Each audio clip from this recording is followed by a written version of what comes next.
नमस्कार मेरे प्यारे साथियों, कैसे हैं आप सब लोग। स्वागत है आपका इस YouTube चैनल पर। देखिए, व्यूज़ पे मत जाइएगा कि इस पे व्यूज़ कितने हैं, क्योंकि मेरे चैनल पे व्यूज़ नहीं आते हैं, लेकिन कंटेंट आपको बहुत ही अच्छा दिया जाता है। जो चीज़ आप जानना चाहते हैं, जिस चीज़ को आपने देख के क्लिक किया है वीडियो पे, वो सारी की सारी चीज़ें इसमें हैं। बहुत ही डिटेल में है, बहुत ही अच्छा टॉपिक मैंने उठाया है, धार्मिक एवं समाज सुधार आंदोलन। ये मॉडर्न हिस्ट्री का बहुत ही इंपॉर्टेंट टॉपिक है, इससे क्वेश्चन पेपर में बनता ज़रूर है। तो बिना कहीं स्किप किए वीडियो को लगातार आप देखते रहिएगा, तभी आपकी बातें समझ में आएगी। और रही बात क्वालिटी की, तो आवाज़ भी आपको अच्छे से आ रही होगी। जहाँ तक मुझे आशा है कि आवाज़ आपको अच्छे से आ रही होगी और वीडियो की क्वालिटी भी ठीक ठाक है, आपको सही से दिख रहा होगा क्या लिखा है क्या नहीं लिखा है। ठीक है, तो चलिए स्टार्ट करते हैं। धार्मिक एवं समाज सुधार आंदोलन। जब भी धर्म में कुछ कुरीतियाँ आई हैं, तब तब जो है धार्मिक सुधार आंदोलन हुए हैं। जैसे एंशिएंट हिस्ट्री में जब वहाँ पर भी जो धर्म थे उसमें कुरीतियाँ आई, तो बौद्ध धर्म और जैन धर्म आगे आए थे। इसके बाद जो है एक मिडिवल हिस्ट्री जो है, जो मध्यकालीन भारत है, उसमें भी देखिए सूफ़ी आंदोलन थे। ठीक है, संत काव्यधारा वगैरह सूफ़ी आंदोलन थे और भक्ति आंदोलन था। तो इस प्रकार से उसमें भी आंदोलन चलाए गए। तो यहाँ मॉडर्न हिस्ट्री में भी आंदोलन चलते हैं और इसमें बहुत ही महत्वपूर्ण नाम हैं जिनको मैंने यहाँ पर रखा हुआ है, आप लोग बराबर देखते रहिए। ठीक है, तो पहला नाम आता है राजा राम मोहन राय का। राजा राम मोहन राय यानी मोहन राय। ठीक है, राम मोहन राय जो है इनका नाम था, राजा की उपाधि दी गई थी। और ये देखिए लिखा हुआ है नवजागरण, पुनर्जागरण और आधुनिक भारत के पिता के रूप में जाने जाते हैं। कौन? राजा राम मोहन राय। ठीक है, और इनका जो है योगदान है वो हम लोग पढ़ेंगे तीन प्रकार से। एक तो धार्मिक होगा, एक पत्रकारिता में होगा, एक शिक्षा के क्षेत्र में होगा। तो इनका धार्मिक क्षेत्र में योगदान क्या है? सबसे पहले इन्होंने फारसी में ग्रंथ लिखा। ठीक है, ये इंपॉर्टेंट है, तोहफत उल मुहद्दीन। इसमें इन्होंने मूर्ति पूजा का विरोध किया। देखो ऐसा है ना कि जो भी बुद्धिजीवी लोग होते थे वो मूर्ति पूजा का विरोध करते थे, मतलब मूर्ति पूजा में ज़्यादा विश्वास नहीं करते थे। ठीक है, अभी भी ऐसा कुछ है कि जो बहुत बुद्धिजीवी हैं वो पूजा पाठ तो करते हैं, लेकिन मूर्ति पूजा में ज़्यादा विश्वास नहीं करते हैं वो सब। ठीक है, तो यहाँ पर अच्छा एक बात और है कि इनके पिता के साथ नहीं बनती थी। समस्या ये थी कि ये ब्राह्मण थे भाई, ब्राह्मण परिवार में जन्म हुआ था राजा राम मोहन राय जी का। इनके पिताजी भाई वो भी पंडित रहे होंगे, तो वो भी पूजा पाठ करते थे। लेकिन ये इसमें क्या थी, इसमें समस्या ये थी कि इनमें समस्या ये थी कि जो मूर्ति पूजा है इनका ये विरोध करते थे। ठीक है, और इन्होंने एक ग्रंथ लिखा था तोहफत उल मुहद्दीन। ठीक है, इस ग्रंथ में इन्होंने मूर्ति पूजा का विरोध किया है। इन्होंने 1815 में इन्होंने क्या किया, आत्मीय सभा की स्थापना की। ठीक है, जो ब्रह्म समाज जो बनता है ना आगे जाके, वो यही एक समाज था, आत्मीय सभा। यही आगे चल के ब्रह्म समाज बन जाती है। ठीक है, देखिए 1820 में द प्रिसेप्ट्स ऑफ जीसस की रचना की। ठीक है, और 1823 में जॉन डिग्वी के प्रयासों से लंदन में इसे प्रकाशित किया गया। अब देखो मैं आपको छोटी सी कहानी बताता हूँ। देखिए मूर्ति पूजा का विरोध करते थे, और इस समय ये दौर था कि जो ईसाई मिशनरियाँ थीं, जो ईसाई लोग धर्म के लोग गुरु थे, वो भारत में आते थे और भारत में आ चुके थे, अपना प्रचार प्रसार कर रहे थे। ठीक है, और कहीं ना कहीं वो ये मानते थे कि राजा राम मोहन राय जो है वो आगे चल के ईसाई धर्म को अपना लेंगे, जिससे बहुत सारे हिंदू जो हैं वो ईसाई धर्म को अपना लेंगे। ठीक है, तो ये था इसलिए क्योंकि वो मूर्ति पूजा का विरोध करते थे। तो इनको लगता था कि यार ये जो है अपना हिंदू धर्म ज़्यादा नहीं मानते। वो ये मानते थे कि हिंदू धर्म जो है वो ज़्यादा नहीं मानते हैं, तो ईसाई लोग सोचते थे कि ये आगे चल के ईसाई धर्म को अपना लेंगे। लेकिन इन्होंने एक ग्रंथ लिखा, एक पुस्तक लिखी, द प्रिसेप्ट्स ऑफ जीसस। इन्होंने क्या लिखा है कि जो जीसस के बारे में जो कहानियाँ हैं उनके बारे में इन्होंने इसमें झूठा लिखा, मतलब कहा कि ये सब झूठ है, इतना बड़ा चढ़ा कर जो बताया जाता है ये सब इतना सही नहीं है। तब जाके इनकी आंखें खुली ईसाई लोगों की कि ऐसा नहीं है, वो गलत फहमी में जी रहे हैं, वो ईसाई धर्म को अपनाने वाले नहीं हैं। ठीक है, फिर यही क्या है कि 1823 में, अब बताओ, दिग्वी के प्रयासों से इस पुस्तक को लंदन में जो है प्रकाशित किया गया था। ये भी बहुत बड़ी बात थी। ठीक है, 1828 में इन्होंने ब्रह्म समाज का गठन किया। यही आत्मीय सभा का ही एक बड़ा रूप था, ब्रह्म समाज। ठीक है, यानी ब्रह्म सभा का गठन किया, जिसमें हिंदू धर्म में आई कुरीतियों को दूर करना था।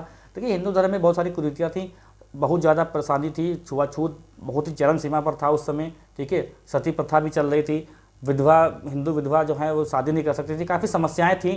तो उन कुरीतियों को दूर करने के लिए 1828 में ब्रह्म सभा का गठन किया गया, जिसमें हिंदू धर्म में आई कुरीतियों को दूर करना इनका लक्ष्य था। ठीक है, शिक्षा के क्षेत्र में इन्होंने क्या योगदान दिया? देखो 1817 में कलकत्ता में डेविड हेयर की सहायता से हिंदू कॉलेज की स्थापना की। किसकी स्थापना की भाई? हिंदू कॉलेज की स्थापना की 1817 में कलकत्ता में डेविड हेयर की। डेविड किसकी सहायता से? याद रखना है, डेविड हेयर की सहायता से कलकत्ता में एक हिंदू कॉलेज की स्थापना की। और 1825 में वेदांत कॉलेज की स्थापना की। किसने? राजा राम मोहन राय ने। वेदांत कॉलेज की स्थापना की राजा राम मोहन राय ने। ठीक है। पत्रकारिता के क्षेत्र में योगदान क्या रहा इनका? देखिए, भारत में पत्रकारिता का अग्रदूत अगर किसे कहा जाता है, ये पूछा जाए तो राजा राम मोहन राय जी को कहा जाता है। ठीक है। ये किसने मतलब कहा, कौन कहता है ये, मतलब किसे कहा जाता है? राजा राम मोहन राय जी को। 1821 में संवाद कौमुदी, ये संवाद लिखा हुआ है, संवाद कौमुदी इनकी पहली पत्रिका थी। जो किस भाषा में आई थी ये पूछा जा सकता है, तो ये बांग्ला भाषा में थी। संवाद कौमुदी ये राजा राम मोहन राय की पहली पत्रिका है।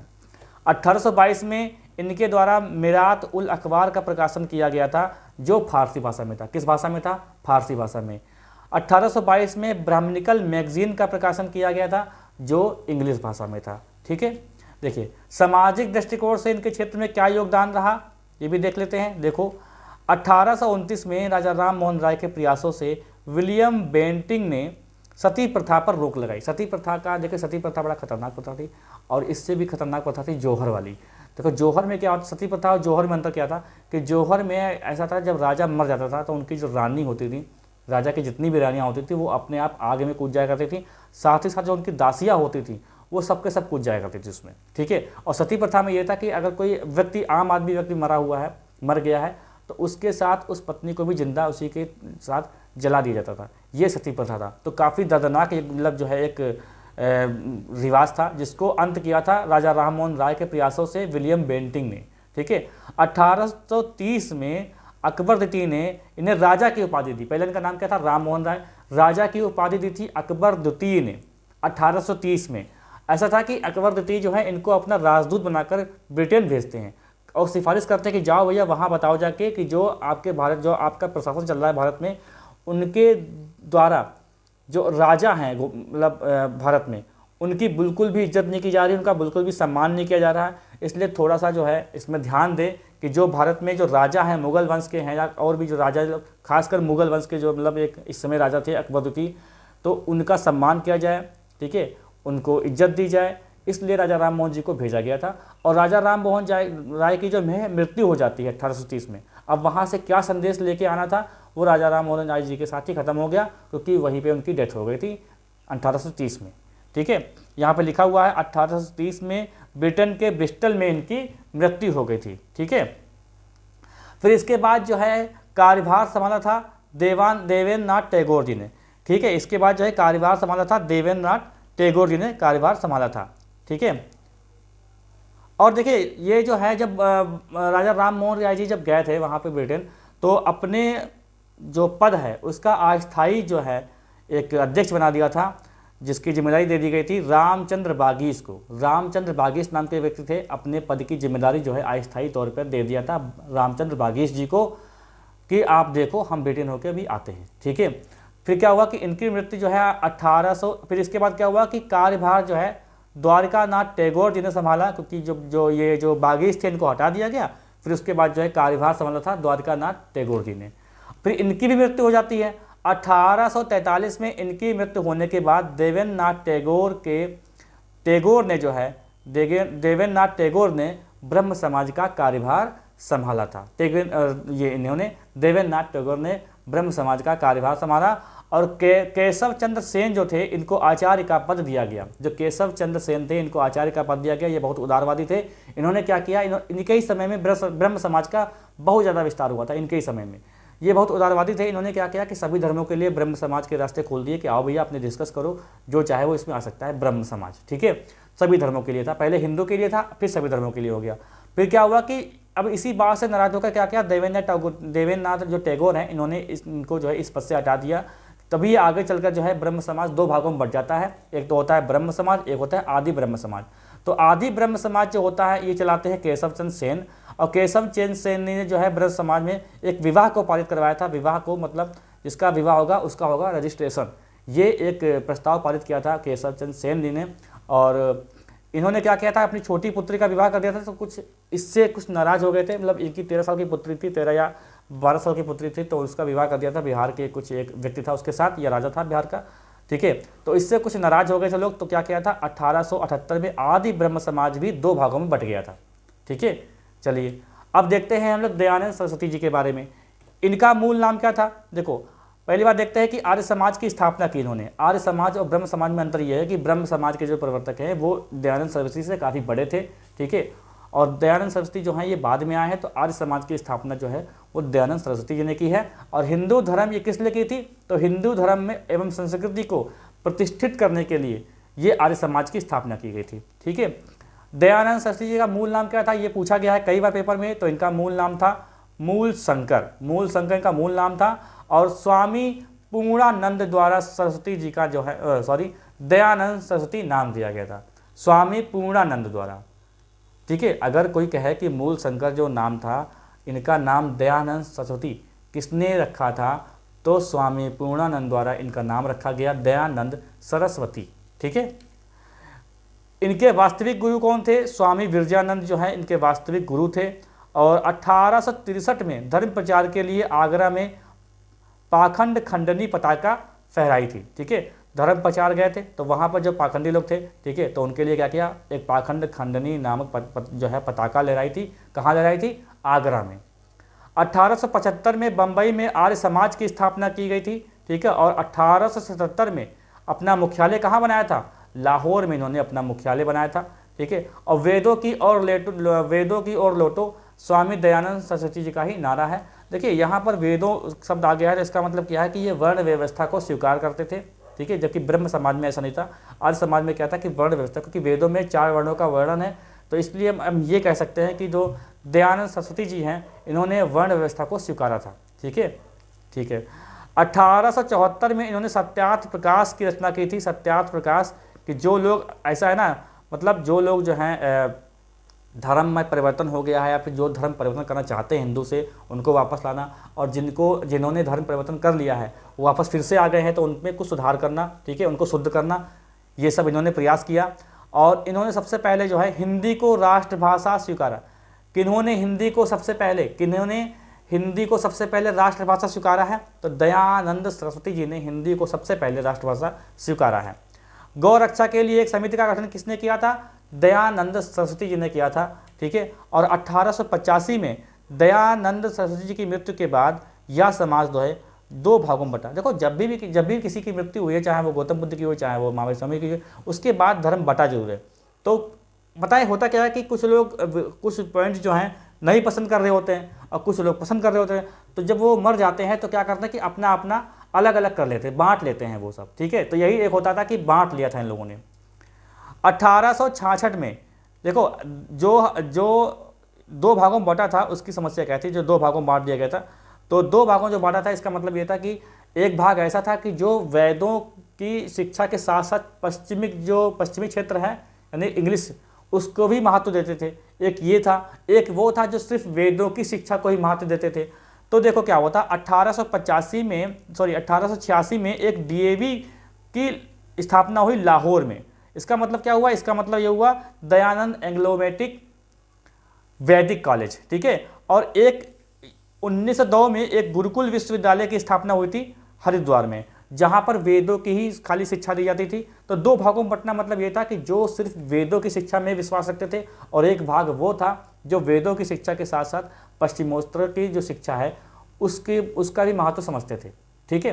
तो वो जो दोनों महत्व है उसका डीएवी कॉलेज की स्थापना की गई थी लाहौर में, ठीक है। और जो गुरुकुल विश्वविद्यालय है इसमें सिर्फ वैदिक शिक्षा ही दी जाती थी। अब देखते हैं स्वामी विवेकानंद। देखिए बचपन का नाम इनका क्या था? नरेंद्र दत्त। बचपन का नाम क्या था इनका? नरेंद्र दत्त था। और गुरु का नाम था रामकृष्ण परमहंस। ये सब देखिए एक एक लाइन में क्वेश्चन बनते हैं पेपर में, इंपॉर्टेंट लाइनें हैं, ये आपको नोट भी कर लेनी चाहिए।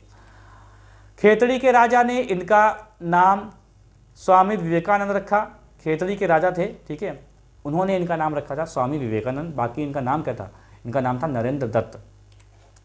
1893 में विश्व धर्म सम्मेलन हुआ एक शिकागो में, जहां पर इन्होंने भाग लिया और न्यूयॉर्क में एक वेदांत सोसाइटी की स्थापना की। ये शिकागो कहाँ? अमेरिका में है। न्यूयॉर्क भी अमेरिका में है, ठीक है। तो पहला धर्म सम्मेलन कहाँ हुआ था? वो हुआ था अमेरिका में।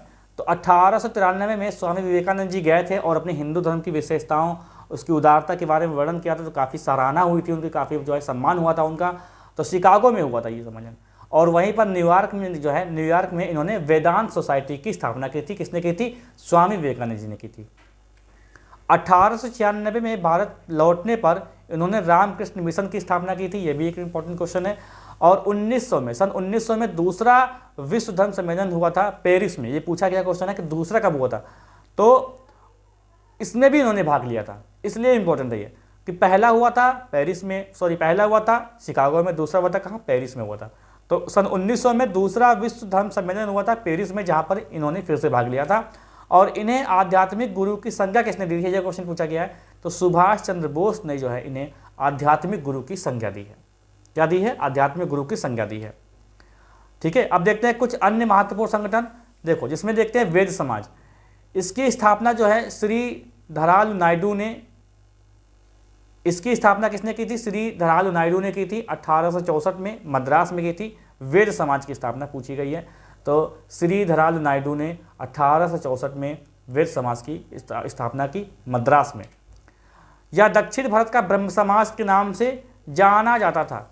ब्रह्म समाज जो है ये दक्षिण भारत का जाना जाता था, कहाँ पर, मद्रास में, जिसका नाम क्या था, वेद समाज। परमहंस मंडली, इसे आत्माराम पंडुरंग, दादू पांडुरंग, बालकृष्ण जायकर के द्वारा 1849-50 में बम्बई में स्थापित की गई थी। ये परमहंस मंडली। प्रार्थना समाज क्या था कि इसकी स्थापना 1867 में आत्माराम पांडुरंग ने बम्बई में की थी इसकी स्थापना, और इसमें बहुत ही महत्वपूर्ण व्यक्ति जुड़े थे, गोविंद रनाडे। ठीक है, 1869 में गोविंद रनाडे इसमें जुड़े थे। थियोसोफिकल, ये लिखा है थियोसोफिकल सोसाइटी, ठीक है, ये गलत लिखा है, थियोसोफिकल सोसाइटी, इसकी स्थापना कर्नल अल्काट और मैडम ब्लातवस्की ने 1875 में कहाँ की थी, न्यूयॉर्क में की थी। तो थियोसोफिकल की सोसाइटी की जो स्थापना है वो न्यूयॉर्क में हुई थी। किसने की थी, कर्नल अल्काट और मैडम ब्लातवस्की ने। कब की थी, 1875 में की थी। भारत में इसकी ब्रांच जो है अडियार में खोली गई थी। ठीक है, 1885 में खोली गई थी, इसके आसपास लिखा हुआ है, 1885 या 82 के आसपास ये खोली गई थी। बाद में इसको जो है एनी बेसेंट ने भारत में आगे बढ़ाया था। सेवा सदन देखो, VM मालबाड़ी ने इसकी स्थापना की थी 1885 में। The servant of India society, the servant of Indian society की स्थापना की थी। इसको गोपाल कृष्ण गोखले द्वारा बंबई में 1905 में स्थापित किया गया था। ठीक है, और शारदा सदन, इसकी स्थापना पंडिता रमाबाई 1889 में बंबई में की थी। या विधवा आश्रम था। और यंग बंगाल आंदोलन या हेनरी विलियम डेरिजियो के द्वारा स्थापित किया गया था। कुछ महत्वपूर्ण तथ्य ये हैं कि नारायण गुरु किसको बोलते हैं, नारायण गुरु ने क्या कहा है, एक ही जाति, एक धर्म और एक ईश्वर। गोपाल हरि देशमुख, इन्होंने कहा है, इनको जो है लोकहित के नाम से इनको जाना जाता है, क्योंकि महाराष्ट्र में धर्म सुधार के प्रणेता इन्हीं को ही माना जाता है। तो ये गोपाल हरि देशमुख जो हैं, इनको कहा जाता है लोकहित। ठीक है, गोपाल हरि देशमुख, गोपाल कृष्ण गोखले नहीं, गोपाल हरि देशमुख। और महाराष्ट्र में धर्म सुधार के प्रणेता इनको ही माना जाता है। और ये है MG रनाडे, पश्चिम भारत के पुनर्जागरण के जनक किसे कहा जाता है, MG रनाडे को कहा जाता है। ईश्वर चंद्र विद्यासागर, इनके प्रयासों से विधवा पुनर्विवाह एक्ट 1856 पारित हुआ था। ईश्वर चंद्र विद्यासागर के प्रयासों से। मुस्लिम आंदोलन देखते हैं क्या है, अलीगढ़ आंदोलन, सर सैयद अहमद खान ने 1875 में इसे चलाया था। और नदवा ताल आंदोलन मौलाना शिबली नुमानी ने 1894-95 में लखनऊ में चलाया था। ये यूपी के क्वेश्चन के, जो यूपी का पेपर उसमें इंपॉर्टेंट है ये। नदवा ताल आंदोलन मौलाना शिबली नुमानी ने 1894-95 में इसको चलाया था। निम्न जातीय आंदोलन देखो क्या है, सत्यशोधक समाज, ज्योतिबा फुले ने 1873 में इसकी स्थापना कहाँ की थी, महाराष्ट्र में। ये एक लाइन वाले क्वेश्चन है जो बहुत इंपॉर्टेंट है। सत्यशोधक समाज की स्थापना किसने की थी, ज्योतिबा फुले ने की थी 1873 में। इसकी स्थापना कहाँ की गई थी, महाराष्ट्र में की गई थी। और डिप्रेस्ड क्लास मिशन सोसाइटी, इसकी स्थापना VR शिंदे ने 1906 में ये बम्बई में की गई थी। और बहुजन समाज 1910 में सतारा में मुकुंद राव पाटिल ने इसकी स्थापना की थी, बहुजन समाज की। हरिजन सेवक, ये देखो 1932 की बात है, 1932 हरिजन सेवक संघ, इसकी स्थापना महात्मा गांधी ने पूना में की थी। ठीक है, 1932 में। और आत्मसम्मान आंदोलन 1932 ईस्वी में रामास्वामी नायकर पेरियार ने मद्रास में इसकी स्थापना की थी। ठीक है, तो ये पूरा हमारा समाप्त हो जाता है। धार्मिक एवं समाज सुधार आंदोलन। तो ये बहुत ही शॉर्ट वीडियो था, इसमें बहुत ही ज़्यादा मैंने पढ़ाया है, क्योंकि अगर ये बहुत ही मतलब ऑफलाइन में पढ़ाया जाए, ऑफलाइन क्लास में, तो ये बहुत लंबी क्लासेस चलेगी, क्योंकि यहाँ पर सब लिखा हुआ था और मैंने आपको समझा दिया। ये पॉइंट टू पॉइंट मैंने डिस्कस कर दिया है, और इससे बाहर अगर ये टॉपिक आता है पेपर में तो इससे बाहर क्वेश्चन बन ही नहीं सकता। तो चैनल पर जो लोग नए हैं वो कृपया चैनल सब्सक्राइब कर लें, बेल आइकन दबा दें, जिससे वीडियो का नोटिफिकेशन आपको मिलता रहे। और ऐसे ही इंटरेस्टिंग टॉपिक के साथ हम लोग मिलेंगे नेक्स्ट वीडियो में। वीडियो को शेयर करें, वीडियो को लाइक कर दें, प्यारी से कमेंट छोड़ दें। आपका बहुत बहुत धन्यवाद।